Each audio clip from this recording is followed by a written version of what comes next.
எங்கேயாவது கிளுகில பசிக்கிட்டு இருக்கும். யாராவது முத்தம் கொடுப்பாங்க. அது எத்தனை முத்தமும் எண்ணிக்கிட்டு இருக்கலாம். எங்கே கொடுக்குறாங்கன்னு உன்னிப்பாக கவனிக்கலாம். சமீபத்தில் லப்பர் பந்துன்னு படம் வந்து பெரிய ஹிட் ஆச்சு. குடும்பஸ்தனும் வந்து வெற்றி அடைஞ்சிருக்கு. லப்பர் பந்தே அவர் பார்த்துட்டாரு, குடும்பஸ்தனும் பார்த்துட்டாரு.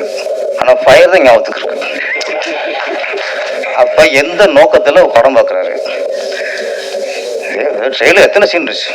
அந்த லவ் சீன் இருக்குல்ல, மெலோடி, அதில் ஒரு ஷாட்டை ரசிச்சிருக்காரா? எங்க அதை பற்றி பேசவே இல்லை. கழுத்தில் முத்தம் கொடுக்குறான், உதட்டில் முத்தம் கொடுக்குறான், கன்னத்தில் முத்தம் கொடுக்குறான். அவர் ஹீரோ, அந்த படத்தை அவர் ஹீரோயின். எங்கே கொடுக்கு உங்களுக்கு என்னப்போ? உங்களுக்கே வயிறு எரியுது. டைரக்டர் இஷ்டப்படி அவருக்கு முத்தம் கொடுத்துருக்காரு. நானும் சொல்கிறேன், நீங்கள் அப்படி உங்களுக்கு ஆசைன்னா ஒரு படத்தை ஆரம்பிங்க. என்ன நீங்களே ஹீரோ நடிங்க, ஒரு கதை ஐயோ புக் பண்ணுங்க. அண்ணா சொல்லிடுன்னு, அம்மா நான் முத்த காட்சியில் கமலாசனோட அதிகமாக நடிப்பேன் அப்படின்னு சொல்லிட்டு புக் பண்ணி யாரு ஏன் படத்தை உங்களையும் கூப்பிட்றேன், நானே நடிச்சிட்டேன். அப்போ நாங்கள் இழிச்ச வேணாம், நாங்கள் படம் பண்ணி நாங்கள் டேரக்ட் பண்ணி ஹீரோ போட்டு முத்தம் கொடுப்போம், நாங்கள் ரசிக்கணுமா? அதில் அப்படி சூழ்நிலை நாங்களே ஹீரோ ஆயிடுவோம். என்ன அது வர்றது? நீங்கள் பேசின படத்தை பற்றி கடைசி வரைக்கும் டெக்ஸ்டும் டைட்டில் சொல்ல வரும். முத்தம் முத்தம் கிஸ்ஸு அவன் கொள்றான், அவன் காதலிக்கிறான், அவன் காதலிக்கல சொன்னீங்களே தவிர டெக்ஸ்டர் விளக்கம் ஏதாவது சொன்னீங்களா? நான் சார் அவங்க டெக்ஸ்டர். ஓகே. தமிழ்நாட்டில் பல ஊர்கள் இருக்கு. ஆனா திருப்பாச்சி, சிவகாசி, திருப்பதி, பழனி இந்த மாதிரியான ஊர்களை தன்னோட படப்பேரா வச்சு அந்த ஊரையே ஃபேமஸ் ஆக்கினவர் தளபதி ஆகிய 2 பேரையும் வச்சு இயக்குன தமிழ்நாடு இயக்குநர்கள் சங்க செயலாளர் திரு பேரரசு சார் அவர்களை பேச அழைக்கிறேன்.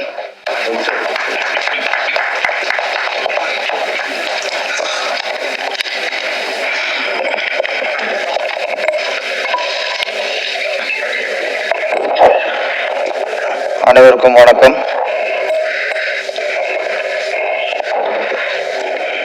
டெக்ஸ்டர் திரைப்படம் வெற்றியடை வாழ்த்துக்கள். இயக்குனர் மனிதமானத்திற்கு வாழ்த்துக்கள். எங்க இயக்குனர் இனத்தோடு சேர்றீங்க. சினிமாவது பெண்ணியக்கள் கம்மியாக இருக்காங்க. நீங்கள் வந்து மிகப்பெரிய வெற்றியை கொடுங்க. உங்கள் மிஸ்ஸஸ் அண்ட் மிஸ்டர் வெற்றியுடைய வாழ்த்துக்கள். தலைவர் சொன்ன மாதிரி சங்கத்தில் உறுப்பினராயிருங்க. தப்பிக்கவே முடியாது. நீங்க உங்க மகன் சம்பளம் கொடுக்கறது இல்லையோ, பேங்க் அக்கௌண்ட்லேருந்து அது எடுக்க முடியாமல் இருக்கிறதில்ல, எடுத்துடலாம். ஓகே. இங்கே நிறைய உண்மையை உடைச்சு விட்டாரு நம்ம தலைவர். நம்ம சூரியன்ஜியும் சந்தா கட்டாத பந்தாடி இருக்க இயக்குனராக இருக்காரு. ஆமாம், சங்க சேர்ந்துங்க நல்லது. தலைவர் பார்வைப்பட்டுச்சு, விடமாட்டார் இனிமே.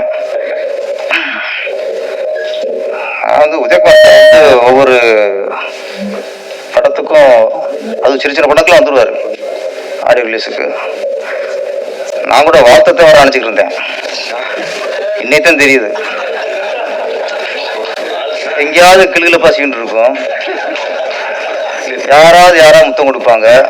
அது எத்தனை முத்தமும் எண்ணிக்கிட்டு இருக்கலாம். எங்கே கொடுக்குறாங்கன்னு உன்னிப்பாக கவனிக்கலாம். சமீபத்தில் லப்பர் பந்துன்னு படம் வந்து பெரிய ஹிட் ஆச்சு. குடும்பஸ்தனும் வந்து வெற்றி அடைஞ்சிருக்கு.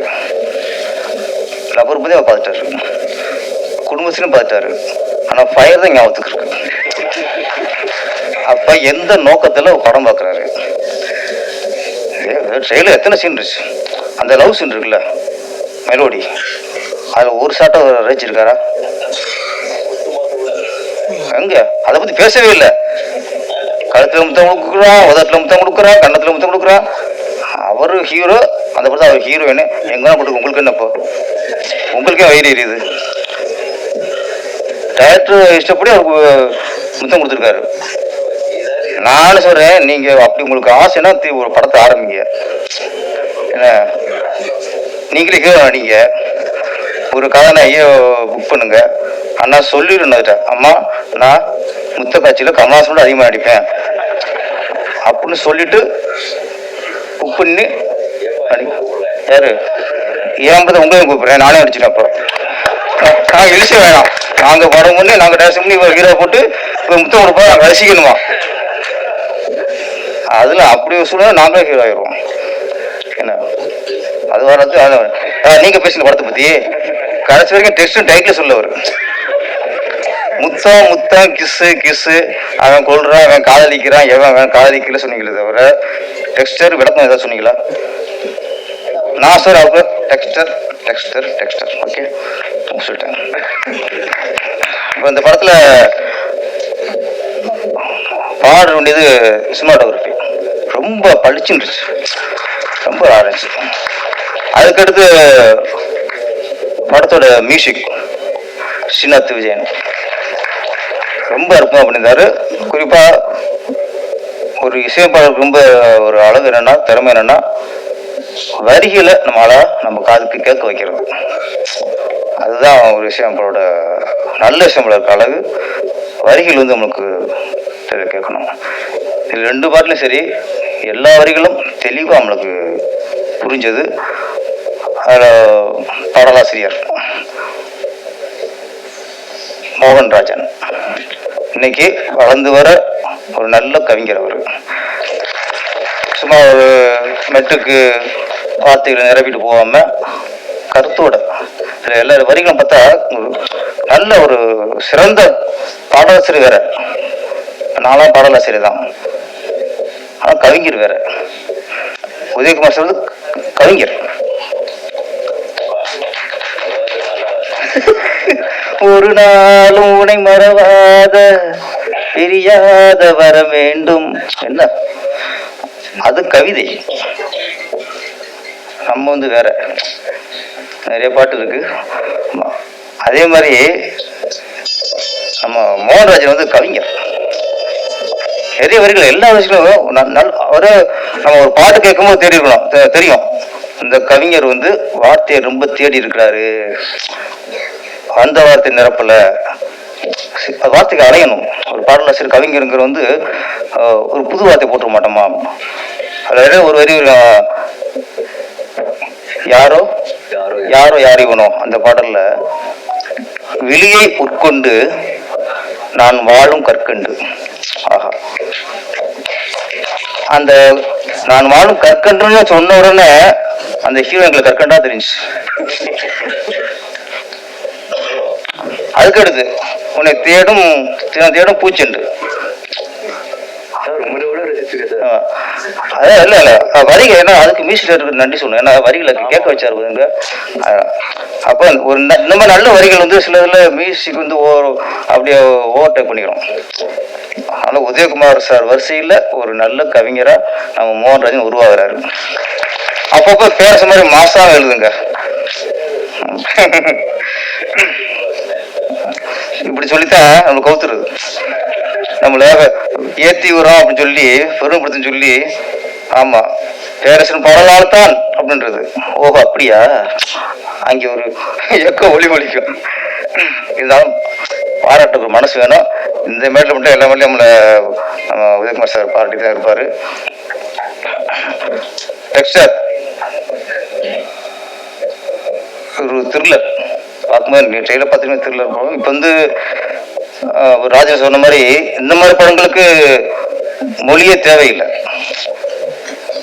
எல்லா மொழியிலும் இந்த படம் வரவேற்கப்படும். இந்த மாதிரி படங்களுக்கு இருமொழியும் தேவையில்லை, மும்மொழியும் தேவையில்லை, வெளியிருந்தா போதும். ஆமா, நம்ம இயக்குனர் சூரியன்ஜி இந்த இன்சிடென்ட் தூட்டி பின்னாடி போட்டாலே ஒரு ராசி தான் நினைக்கிறேன். ஏற்கனவே சுந்தர்சி, மோகன்ஜி, இப்போ சூரியன்ஜி. ஆமாம், அதனால் இது ஒரு ராசி தான். ஆள் ரொம்ப தன்மையான ஆள். ரொம்ப டேரக்டரும் ஃபஸ்ட் நம்ப முடியாது. இதில் நம்ம லிஸ்ட்டு எதனா திருப்பாச்சி பார்த்துட்டு இந்த ஆளா படம் பண்ணாங்கட்டாங்க. இப்போ நம்பவே இல்லை. அவங்க சாஃப்டாக இருக்காரு, ஆனால் நல்லா மேக்கிங். ஹீரோ பேர் என்ன ஒரு கோவிந்தராஜ் பிள்ளை. பிள்ளையும் சொல்ல மாட்டோம் தமிழ்நாட்டில். இங்கே நாங்கள் வாவுசி தான் பிள்ளையே பிள்ளைன்னு சொல்ல மாட்டோம், விட மாட்டாங்க. இங்கே வாவுசியும் சொல்லுவோம். அது மாதிரி இங்கே ராஜு கோவிந்தன். நல்ல ஹைட்டு சார், நல்ல கலரு. ஆமாம், நல்ல பர்சனாலிட்டி. ஆமாம், ஒரு ஹீரோக்கான அத்தனை தகுதி உங்கள்கிட்ட கரெக்டாக இருக்குது. ஆமாம், நான் சொல்ற முத்தத்தை மட்டும் சொல்ல, மொத்தத்தையும் சொல்கிறேன். நான் கதாநாயகி யுக்தா பிரேமி ஹோம்லியாக இருக்காங்க. அதே நேரத்தில் ஒரு எல்லாமே ஹோம்லி மாடர்ன் மேலும் கலந்துருக்காங்க. ரெண்டாவது ஹீரோ அபிஷேக். ஆமாம், க்ளோஸ்அப்பில் அப்படியே ஒரு முக்கு விடுவார். அது டக்கு அந்த தெரியல, அது ஞாபகம் இருக்குது. ஒரு சிரிப்பு சிரிச்சுட்டு நல்லா எல்லாமே நல்லா பண்ணியிருக்காங்க. இந்த படம் சிறிய படம் சொல்கிறோம். இல்லை சிறிய படங்கிறதெல்லாம் அப்படிதான் லப்பர் வந்து சிறிய படமாக வந்துச்சு, ஆனால் பெரிய படம் ஆயிடுச்சு. அது மாதிரி குடும்பஸ்தன் சின்ன படமாக வந்துச்சு, இன்னைக்கு பெரிய படம் ஆயிடுச்சு. அதில் வரும்போது தான் நம்ம சிறிய படம் சொல்லுவோம், ஆனால் வெற்றியை பொறுத்து தான் அது சிறிய படமா பெரிய படமா அப்படிங்கிறது. இன்னைக்கு என்னன்னா, கொஞ்சம் சினிமாவில் வந்து நம்ம சிறிய படங்களுக்கு அதிகமாக தேட்டர் கிடைக்கல, ஆள் இல்லை அப்படின்னா சொல்கிறோம். அதுக்கு மற்றவங்க குறை சொல்லக்கூடாது, நம்ம ஆராய்ச்சி பண்ணும். ஒரே நேரத்தில் சிறிய ஒரு 10 படம், இப்போ லாஸ்ட் வந்து 10-11 கூட வந்துச்சு. ஒரு சின்ன படங்களை ஒரே நேரத்தில் 10-11 வரும்போது அது நம்ம இழுத்து விரும்புகிறோம். அதுக்கு ஒரு கட்டுக்கோப்பு, ஒரு கண்ட்ரோல் வரணும். அதெல்லாம் நம்ம சினிமா தயாரிப்பாளர் தான் பார்த்துக்கணும். அப்படி இஷ்டத்துக்கு விட்டால் எல்லாருக்கும் பாதிப்பாயிருது. இதில் சந்தோஷமான விஷயம்னா, இந்த வாரம் ரிலீஸான கண்ணீரா கதாநாயகன். ஆமாம், கதாநாயகன் அவர் தான் டைரக்டரு. கதிரவன் வந்துருக்கிறாரு. ஆமாம், அந்த படம் நல்ல, நான் பார்த்தேன் படம். சமீபத்தில் வந்த சிறிய படங்களில் எல்லாரும் ரசிக்கக்கூடிய படமாக அது இன்றைக்கி அமைஞ்சிருக்கு, மக்கள் வரவேற்பு பெற்றிருக்கு. கதிரவன் அவர்களுக்கும் என்னுடைய வாழ்த்துக்கள்.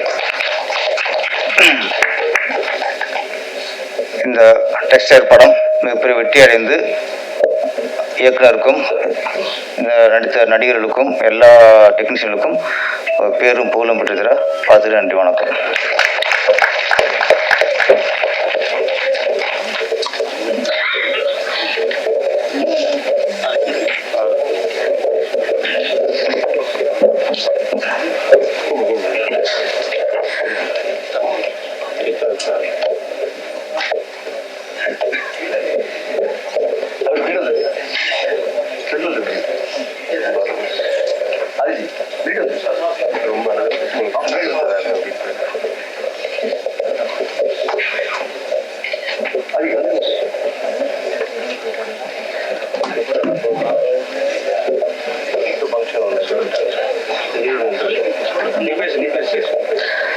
படத்தை பத்தின சில நினைவுகளை பகிர்றதுக்கு படத்தினுடைய கதாநாயகியான யுக்தா பர்வி அவர்களை மேடைக்கு அழைக்கிறேன், பேச அழைக்கிறேன். We request heroine Yukta Bobby to share few words about the movie Dexter.